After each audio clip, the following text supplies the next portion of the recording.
ढेंकानाल सदर ब्लॉक अंतर्गत कांकड़पाड़ ग्राम श्रीकृष्ण जन्माष्टमी और नंद उत्सव अनुष्ठित हो जाइछि।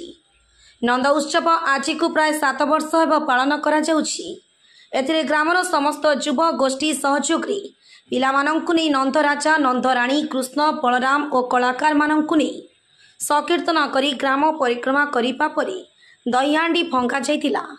एथिरे ग्रामर सभापति श्री चंदन महांती, संपादक पुरुषोत्तम दास, विचित्रानंद दास, विभूति सामल, लोचन साहू सहित कमिटीर समस्त ग्रामवासी सहयोगी करा जाइतिला। ढेंकानाल शुभम पाणी का रिपोर्ट, धनुष एक्सप्रेस। हरि